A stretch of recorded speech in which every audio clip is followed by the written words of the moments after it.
Hello guys and welcome back. और आज मैं आपके साथ शेयर करने वाला हूँ कि मैंने आज 25% मेरे ओवरऑल पोर्टफोलियो पे कैसे निकाला, मतलब मेरे पोजीशन साइजिंग पे मैंने 25% कैसे निकाला। तो ये वीडियो जो है 5 पार्ट में बंटने वाली है, मतलब इसमें 5 सेक्शंस होंगे। तो फर्स्ट सेक्शन हमारा ये रहेगा कि मार्केट कॉन्टेक्स्ट, ठीक है।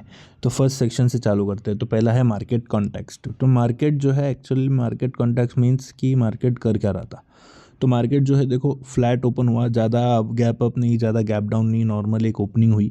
बट ओपनिंग के बाद फर्स्ट कैंडल बहुत अच्छा खासा रेड बनाया इसने, और ये वाला जो सपोर्ट लेवल है इसके नीचे इसने क्लोजिंग देने की कोशिश की, जहाँ पे मोस्ट ऑफ द मार्केट में जो भी ट्रेडर्स है वो ट्रैप हो गए, ये सोच के कि सेलिंग आ सकता है, क्योंकि प्रीवियस डे पे भी बहुत अच्छा खासा सेलिंग आया था, ठीक है।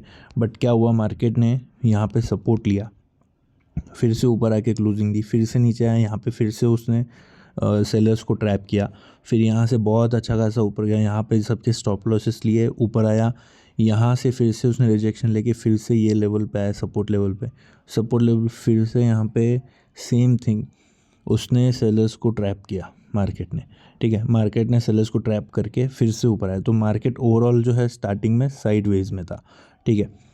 तो अब हम सेकंड सेक्शन पर चलते हैं, जो कि है हमारा सेटअप, ठीक है। मार्केट जो है इतना सब कुछ होने के बाद फिर एकदम से ऊपर की तरफ चला गया। तो इसमें हमारा सेटअप क्या था, कहाँ पे हम लोग प्लान करते थे ट्रेड करने का, ठीक है। तो सबसे पहले तो हम प्लान करते थे ट्रेड करने का मोस्ट प्रोबेबली या तो ये ब्रेकआउट के बाद यहाँ पे, अगर जैसे ये डबल बॉटम टाइप जहाँ पे बन रहा है, ठीक है। तो इसके ये जो है यहाँ पे देखो, ये इसका जो मिड पॉइंट है नेकलाइन, इसके ऊपर क्लोजिंग देने के बाद अगर यहाँ पे थोड़ा सा एक घूमता या फिर यहाँ से एक रिटेस्ट नीचे की तरफ आके फिर यहाँ से सपोर्ट लेके इसी लेवल को ब्रेक करता है, ये वाले लेवल को, तो हम यहाँ पे इसको बाय करते और यहाँ का पहला टारगेट दूसरा टारगेट यहाँ तक का रखते।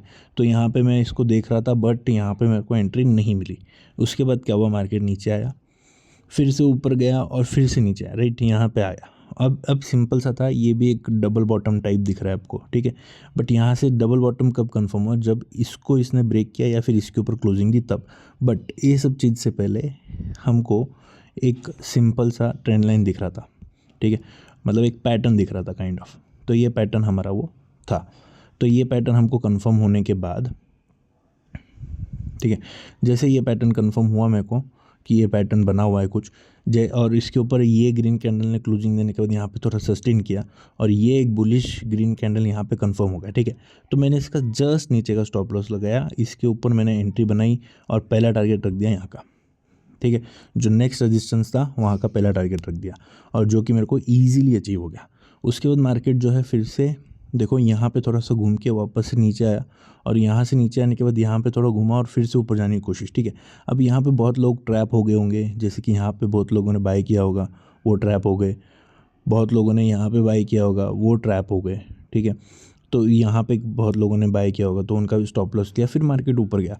बट हमने इसमें कुछ घाई नहीं की, कुछ भी ऐसा गड़बड़ नहीं की कि इमीडिएट मार्केट में घुसना ही है या हमको ट्रेड लेना ही है। हम थोड़ा रुके, हमने हमारा जो सेटअप था, यानी कि ये वाला जो ग्रीन कैंडल है यहाँ पे देखो, इसने जो ये सपोर्ट, ये जो रेजिस्टेंस लेवल है, इसके ऊपर अच्छा खासा क्लोजिंग दी, प्रीवियस कैंडल भी बहुत अच्छा था, तो इनमें वॉल्यूम था, सिंपल सी बात, और बहुत अच्छी क्लोजिंग दी। तो इसके जस्ट नेक्स्ट कैंडल यानी कि ये वाला कैंडल में मैंने उसको बाय किया और ये वाले कैंडल के नीचे का स्टॉप लॉस रख दिया, ठीक है। सिंपल सा छोटा सा स्टॉप लॉस, पहला टारगेट ये लेवल का, दूसरा टारगेट ये लेवल का। मोस्ट प्रोबेबली मैं 2 ही टारगेट लेने वाला था और जो कि हमको यहाँ पे एकदम ईजिली अचीव हो गया, आपको दिख रहा होगा ये, ठीक है।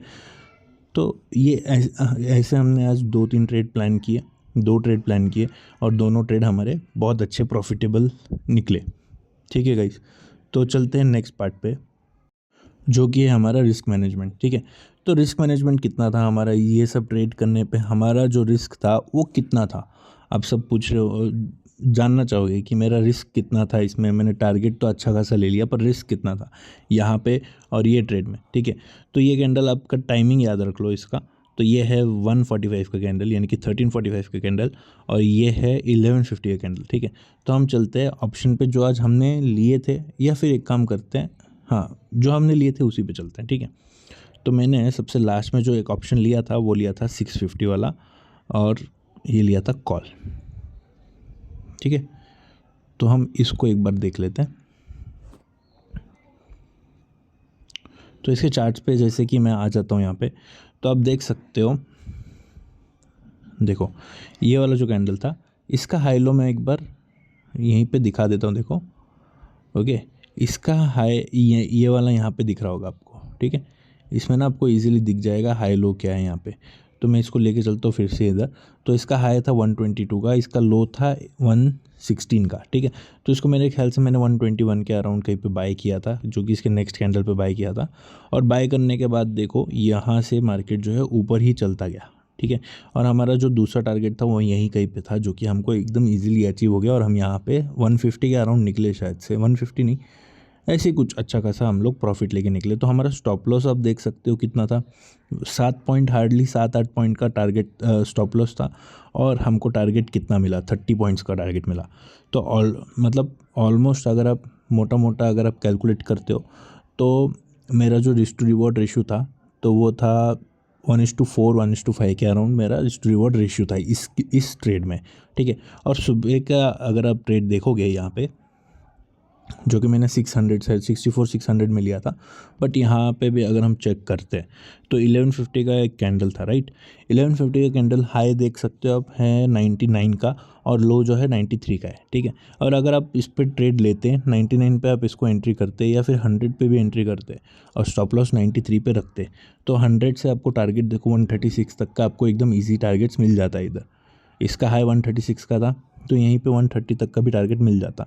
तो आपको ऑलमोस्ट 30 पॉइंट्स का टारगेट मिल जाता, कितने 7.8 पॉइंट के स्टॉप लॉस पे, ठीक है। तो यहाँ पे भी 1:3 1:4 का रिस्क टू रिवॉर्ड हो जाता। तो गाइस इतना सिंपल था ये ट्रेड, ज़्यादा कुछ प्रॉब्लम नहीं था। अब चलते हैं हमारे नेक्स्ट सेक्शन पे, जो कि है रिस्क मैनेजमेंट का। तो रिस्क मैनेजमेंट क्या था इसमें, ठीक है। तो मैंने आपको मेरा जो ट्रेड्स है मैं ऑलरेडी अपडेट कर चुका हूँ, आप शॉर्ट्स में देख सकते हो। तो वहाँ पे मैं अराउंड 1.5 लाख रुपए कुछ लगा रहा था। तो 1.5 लाख पे अगर मेरा स्टॉप लॉस 7 पॉइंट्स का मैं इस पर ले रहा हूँ, मतलब 15 लॉट्स में मेरे ख्याल से मैं कुछ ट्रेड कर रहा था, ठीक है।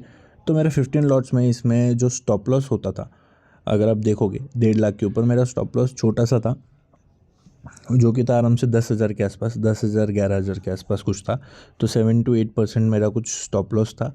और उसके अगेंस्ट जो है मैंने 25% ट्रेड में निकाला है पहले भी, और सेकंड ट्रेड में भी सेम मैंने उतना ही स्टॉप लॉस रखा था, 10-11,000 के आसपास स्टॉप लॉस। और टारगेट जो है मैंने अच्छा खासा फिर से इधर भी मैंने 25% के अराउंड बुक किया, ठीक है। अब जो है हमारा लास्ट सेक्शन, तो ये सेक्शन ये है कि आज के लर्निंग्स क्या थे, ठीक है। तो आज के लर्निंग्स अभी हम चलते हैं, इसको 3 पॉइंट में हम डिस्कस करते हैं लर्निंग को। तो उसके लिए हम निफ्टी पे आ गए अभी।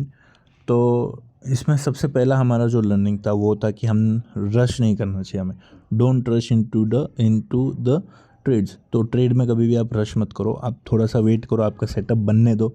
सेटअप के बाद आराम से एंट्री लो, स्टॉप लॉस रखो और फिर चलो। हाँ, और सेकंड पॉइंट हमारा है डिफाइन योर स्टॉप लॉस या डिफाइन योर लॉस, ठीक है। तो मैंने यहाँ पे ऑलरेडी यहाँ पे डिफाइन कर दिया था मेरा लॉस, कि मेरा 10,000 का लॉस होगा।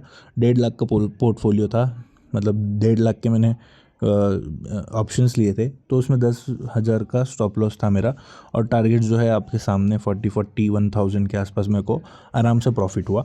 सेकंड ट्रेड में भी सेम मैंने किया, ठीक है, ज़्यादा कुछ नहीं।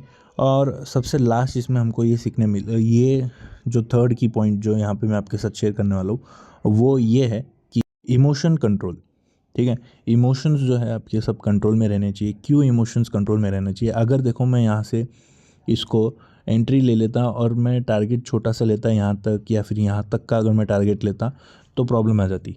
तो इसलिए मैं डिसिप्लिन में रहा, मैंने पहला टारगेट यहाँ तक का रखा, जो कि अच्छा खासा बहुत बड़ा टारगेट था, और यहाँ तक मेरे को टारगेट आराम से मिला, ठीक है। दूसरे में भी सेम, अगर मैं यहाँ पे इमोशंस में बह जाता और मैंने यहीं पे कहीं पे इसको सेल कर देता, ठीक है, तो स्टॉप लॉस मेरा है ये पक्का यहाँ से रिवर्स होने के बाद यहाँ पे ले जाता, नहीं तो मेरे को थोड़ा बहुत तो लॉस ये दे ही देता।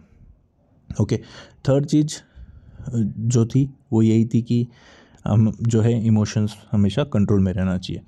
तो गाइज़, अगर मेरा एक्सप्लेनेशन का तरीका सही लगा हो, और अगर आपको ऐसे ही और सीखते रहना है चीज़ों के बारे में और डिटेल में, और मेरे ट्रेड्स के बारे में जानते रहना है, तो let me know in the comments, और मेरे को बताना अगर ये ट्रेड्स आप लेते तो क्या आपका स्टॉप लॉस होता और कितने देर आप इस ट्रेड में बने रहते हैं, ठीक है। तो मिलता आपको नेक्स्ट वीडियो में। तब तक के लिए लाइक शेयर सब्सक्राइब करना मत भूलना। Okay bye.